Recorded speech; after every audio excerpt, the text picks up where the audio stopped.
since we are planning to use an inquiry-based learning model for teaching, I wanted to also share with you a tool you could use to help students, one, conduct their own research, or you can create an electronic test or quiz for your students.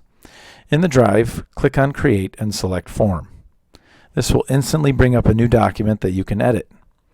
Begin first by titling your research. I will use Test as a sample, and next select any theme and hit OK. Then you can begin entering questions into your survey or your quiz, whichever one you've selected. I will type, what date does Independence Day fall on? Underneath here, there's a help text. You can put in any kind of information that helps explain your question, or maybe even a hint if you needed to for your students. And then you need to decide what type of question you'd like to offer.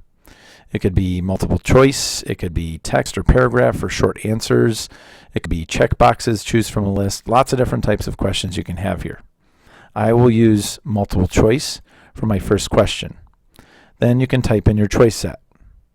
My answers will include July 4th, which would be the correct answer, December 25th, January 1st, and October 31st. Why not? If you select required question down here below it, it says that then your test takers or your survey takers will have to complete the test, that question, before submitting that survey.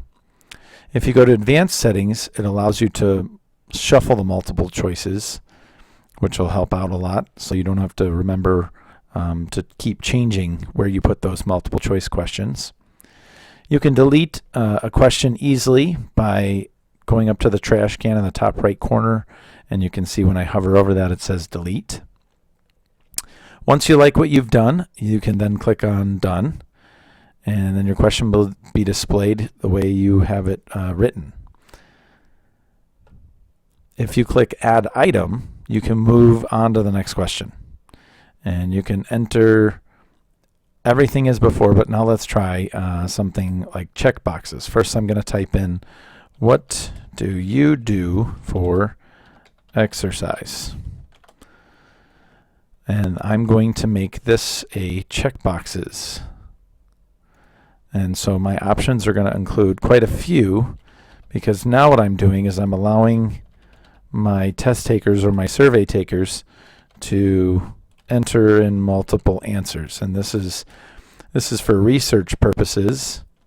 So I want to know if there are more than one thing that people do when trying to stay healthy.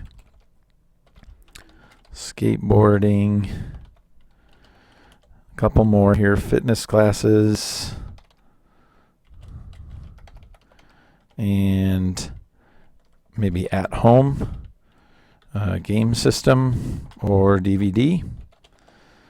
And same thing, I'll require that question, and I'm done. And you'll notice here that when the test takers are taking it, they can answer multiple questions. Once you're finished creating your test or survey, you'll click on the top right. It says Send Form in the top in blue there. Then it gives you an option to share a link up here at the top, or you can send it via email. If you're giving it to your students, you can create a group, a Google group, with your whole class and send it to the whole class. Of course, your students could also create a survey and send it to someone outside of the district, like a field expert or a sample group from which they gather or they need to gather data from. And then click Done. And that's it. Feel free to contact me if you have any further questions about Google Forms.